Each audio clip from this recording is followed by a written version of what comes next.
Hey everybody, This it's Karyn is. Bryant for MMA H.E.A.T. I'm talking with Beneil Dariush, who is taking on Rashid Magomedov at the Ultimate Fighter finale in Mexico City. Of course, that is headlined by Rafael Dos Anjos versus Tony El Cucuy Ferguson. Beneil, it's so great to see you, and I should just tell people sometimes the internet isn't great, so I appreciate you taking the time and giving us your best effort here today. Pleasure. It's always fun. Very nice. So listen, obviously this is an important matchup for you. You don't have any fights that aren't important. Where do you see him being the most dangerous? I'm sorry, you broke up. I couldn't hear you.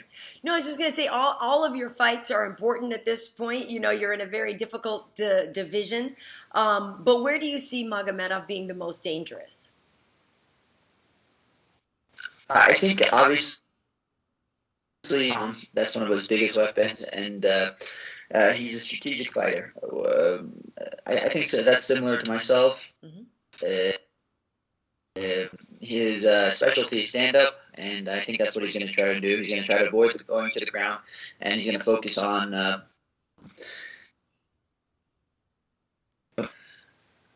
Okay, you broke up just a little bit there. So you think his biggest weapon is his... Very calm, and he uses that well, and he's very strategic, and he's going to focus on stand up and just picking me apart with his counter strike. Right, right. So, you know, where do you see, if you've watched other people fight him, because he's undefeated in the UFC, where do you think other people have gone wrong in their efforts to try to beat him? I think everybody falls into his game. He's really good at slowing the fight down and making things go his way. And everybody who does well with him in the beginning is because they're going on their own rhythm, and then they somehow fall into his rhythm, and things go wrong. Do you think that you are getting better in fights at being able to make it a Beneil fight? I think I'm just getting better all around. I mean, this is the most exciting thing about fight. I get a little bit better. Last fight, it was really important to be able to dictate the pace and know where my opponent was going and cut him off, and I was able to do that and had good results because of it. Mm-hmm, mm-hmm. And so I'm sorry again because it was a little bit his. Just say his most dangerous weapon is. Say that again. This is the thing. Yeah, you broke up a little bit. So again, his most dangerous weapon is. His calmness. Yeah, calmness. Okay, okay. But here's the thing, you know, Beneil, you before your fight with Chiesa, things were. You know, you had talked about your fighting spirit after that fight, that you really needed to get it back. And it certainly seemed like it came back with James Vick. So how do you put together that urgency of a fight with staying calm yourself, especially when you do face somebody who is so able to keep it together?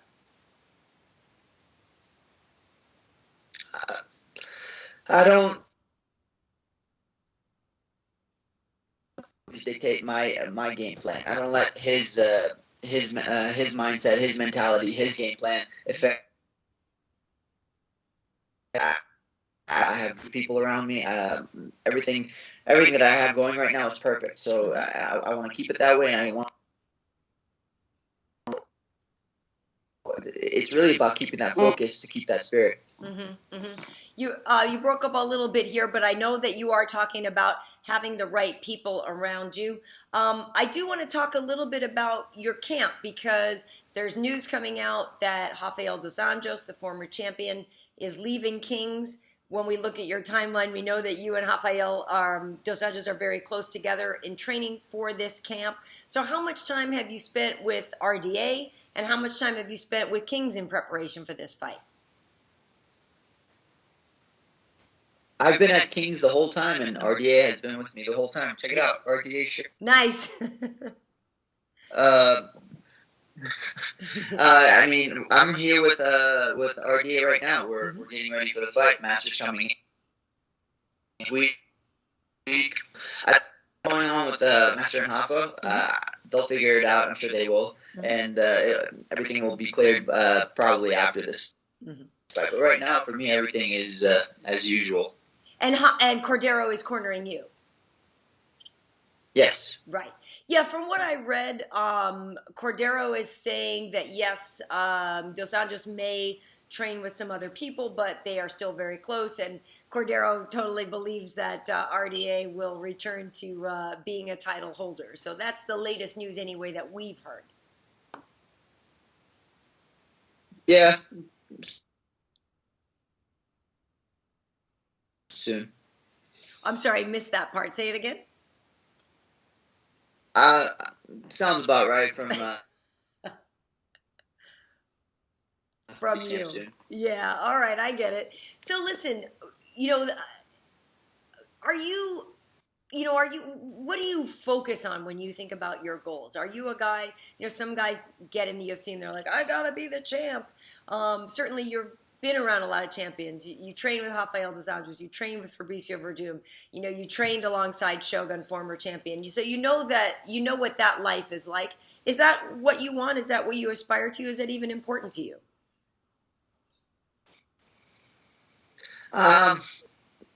To be a champion, I mean, a UFC champion, it would be nice, but it's just a medal. But is to fight the toughest guys in the world. I said this before, but my crown will come from my Lord and Savior Jesus Christ. I'm not super worried about a piece of metal. As long as I can fight the best guys in the world, I'm happy. Well, you already seem to be pretty blessed, Beneil. You seem to be already wearing the crown. I'm sorry, you broke up a little bit. I didn't hear that. No, I was just going to say you already seem to be pretty blessed. You seem like a very happy man, and it does seem like, to me anyway, it does seem like, yeah, maybe a title isn't the most important thing to you.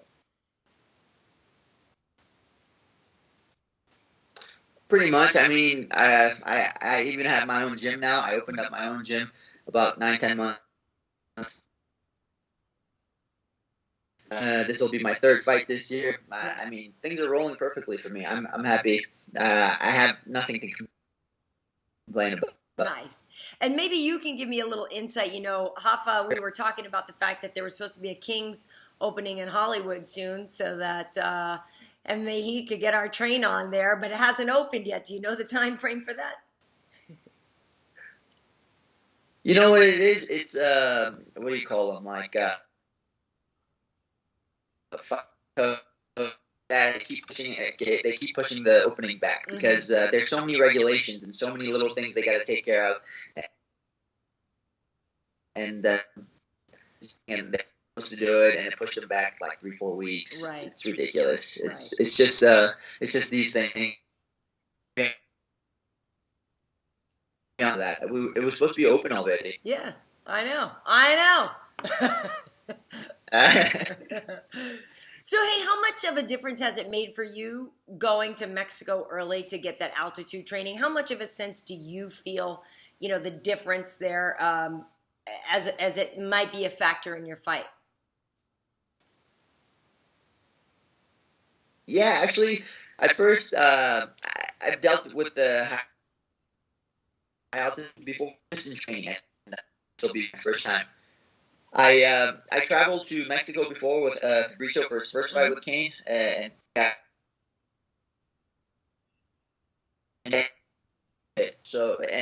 also traveled with Rafael Dos Anjos for his fight with Jason High in New Mexico. Right.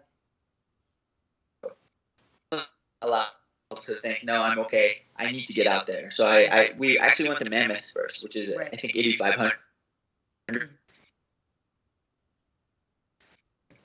Here 10 days, and then I'll be ready for the fight. But you have to come here. It's important. It's there's around. Yeah, you broke up a little bit there, but I got the essence that you were saying. Yes, you went to Mammoth first, and having that experience before going with Fabricio and RDA, you went at least 10 days. You said before this fight. A total of 21 days. It's going to be a total of 21 days. Nice. Very nice. Very nice. Yeah, and I mean, obviously that is a big deal. Okay, great, very nice. And speaking of Fabricio, I don't know if you heard the news. Probably you did. That he spoke out against Reebok and is going to be, removed from calling fights for Deportes. What are your thoughts on that?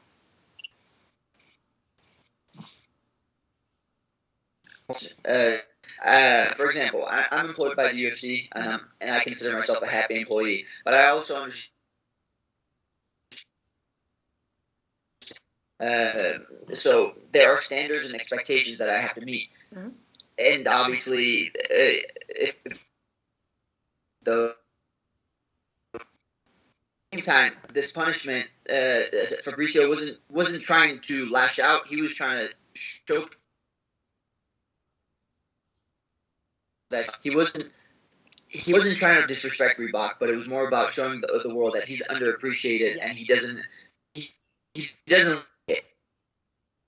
It's him. And as far as his suspension, it doesn't make sense on both parties because. But if you think about it, it hurts the UFC. Everybody tells me he's one of the best guys in the Latin department, and it's not really a good idea to go this route because it hurts both sides. By hurting both sides, you're both financially losing face. And like morality-wise, it hurts Fabricio. You can see his morale is not the same. Yeah. So it would make more sense for them to get in one room, obviously speak, not use big hand gestures and yell at each other, but just talk it out and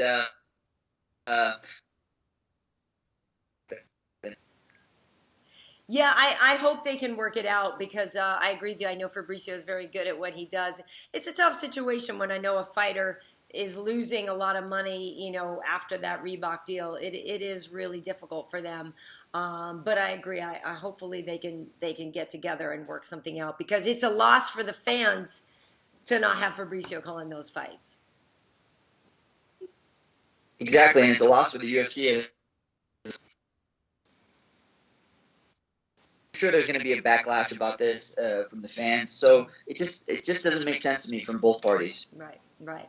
All right, well, Beneil, I can't say this was the most perfect connection. I'm not gonna lie, but I know we got most of your feelings on everything. One last thing I want to ask you about: you posted a hilarious picture of the Dream Team. It was you and Giga and Jake and Lyoto, and you have the most hilarious pose. Do you feel like the little guy? Do you feel like the weak link with those guys? I mean, just look at the guys all around me.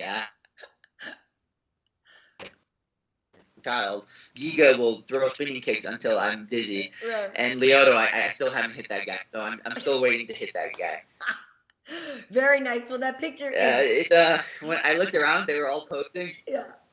Yeah, I looked around, they were all posing. I'm like, okay, I know how I feel here. So, just put my hands down and yeah. Yeah, it's great. It's very good, and it shows that you have such a great sense of humor. I know they're all good guys, and I'm sure you put the hurt on them weekly. I think that you guys all give as good as you take over there.